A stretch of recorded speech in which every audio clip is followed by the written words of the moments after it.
Almost 30,000 Nigerians are due to be deported from the United States. We saw videos over the weekend of some people who are being deported, a particular one of a man, not sure he's Nigerian, but it was very disturbing as he was being deported from the United States. At the moment, we know, according to information present, that out of 29,000 thereabout Nigerians who were given visas to leave this country between September 2017 to October 2018, less than 3% came back to this country. That is a very worrying statistic. Today on Root Cause, we are trying to figure out what will happen to these Nigerians, illegal Nigerians, would I say, Nigerians living illegally in the United States, if they are to be deported. Can they do something to stop that? And what is responsible for this raid on immigration or immigrants in the United States? And to have that conversation right here in the studio, I have someone who knows the system very well. He is a doctor of law who has lived and practiced in the United States for more than 26 years, and I dare say he is an American citizen. So it is good he's giving us perspective as an American and a Nigerian. I'd like to welcome Dr. Yes, could I use that? Dr. Mendy Asokwo Achibon. Welcome to the show. Thank you, Gloria. It's such a pleasure. All right. So what are your thoughts about what's going on right now as an American and as a Nigerian? Because you're playing a dual role in this particular situation. Well, the very first thing I say to people is obey the laws. When you go to a foreign country, wherever you are, just obey the laws of that country. This is the way that people fall into that trap. They go to the United States as a visitor. Now, when you go to a place, a country like the United States as a visitor, you have the option of adjusting your status to become a permanent resident of that country. There are different ways to adjust your status, one being by marriage, which is generally the way most people go. If you fail to adjust your status, you get into a situation where we call being out of status. If you're out of status, immediately you're recognized as an illegal immigrant. If you're an illegal immigrant, you're subject to deportation. Now, if you come into contact with the police or the Immigration and Custom Enforcement, which is generally known as the ICE, you will be put into the court system to be deported. If there is an order of deportation against you, then you will be deported. If you are not deported immediately, and that order of deportation stays there, at any point in time you have contact with the police department or the Immigration and Custom Enforcement officers, you are subject to deportation.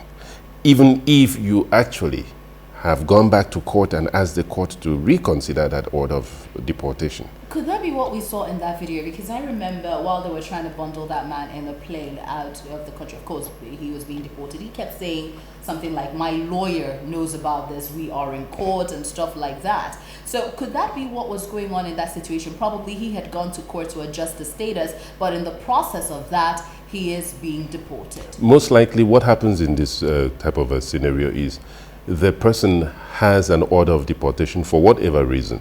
The most usual case for an order of deportation where a case still continues is failure to appear in a court proceeding, final court proceeding. If a person fails to appear at any point in time, the judge has the leeway and the discretion to order deportation. Once a judge has ordered deportation, even if you go back to the court and ask them to reconsider that order, you're still at risk and subject to that initial order of deportation. This is most likely what happened in that instance. Though his case is still in court, though he has a lawyer attending to the case, if there was an order of deportation against him, he will be deported from the United States. The ICE raids were very successful. People came into our country illegally. Many were felons. Many were convicted of crimes. Many were taken out on Sunday. You just didn't know about it.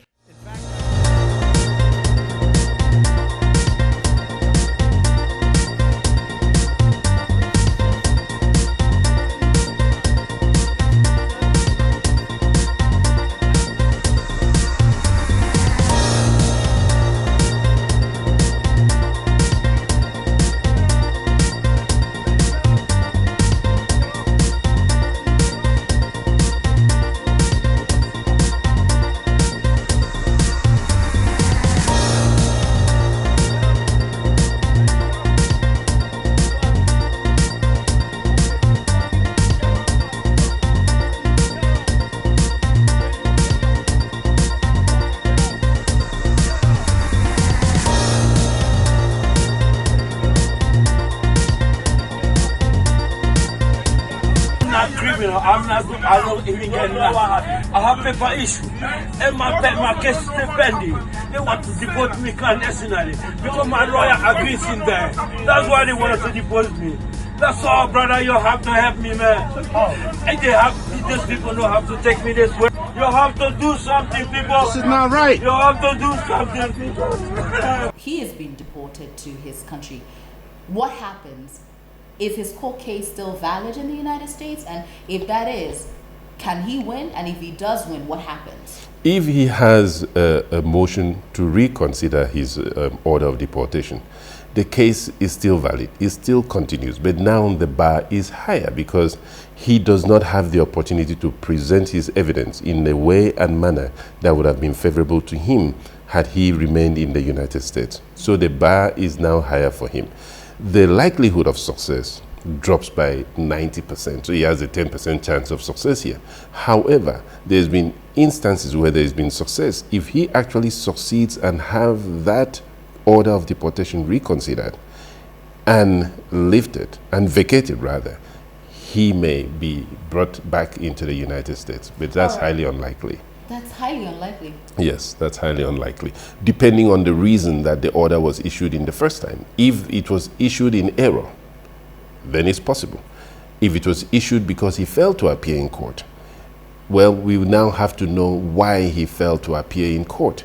It's very difficult to establish a plausible reason for failing to appear in court. You must have been in hospital, under surgery, under some kind of care that made it impossible for you to make it to the court.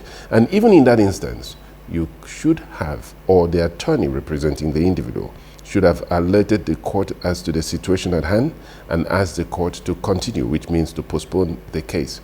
99% of the time, the case would have been continued. Interesting. Now, before we even move further to other situations or cases that we are reading on people who are being deported, especially Nigerians, you said there are 3 ways in which you can, change your status when you are in the United States. Of course, if you come in as a tourist or for business reasons and then you overstay. How else? You said you can get married, which is what a lot of Nigerians resort to. What are the other 2 possible situations? Well, it has to be the first one. If you get married, it has to be based on valid reasons. It's illegal to marry specifically and only for the sole purpose of adjusting your status. You can marry because you want to adjust your status. Of course, you meet someone, you love the person, you fall in love, you want to get married, you get married and adjust your status. That is perfectly okay. Now, the other way to adjust your status is by getting admission into a school in the United States, being admitted into a college. Then they may issue you what we call an I-20, and then you are able to adjust your status to become a student. The other way is to find employment in the United States, which is incredibly difficult. And this type of employment has to be, you have to be a person of high intellectual value to the United States. It means you're coming with high academic credentials. You must have at the very least, a PhD in some form. If you don't have a PhD, you must be recognized in your area of study or area of skills by your peers, and you must have written books in regards to that area. So the bar is also higher in that regard. And then you may be able to adjust your status there. So how do you prove that you got married to an American, not just for the specific purpose of getting a green card? That's easy. Under immigration law, the United States immigration law to be specific, the burden of proof is on the immigrant. So to establish, rather than say proof, we say establish validity of the marriage. To establish the validity of the marriage, there are several things a person can do. Well, you should have, as a husband and wife, you should have a joint bank account. You should have joint insurance information. You should live together, and both parties should be on the lease or contract of the property. You should have each other's name on the car if you are buying a car. It's normal that expenses should reflect the joint nature of the union. Now, if that is not what obtains, then the genuinity of the marriage is called into question. Unbelievable.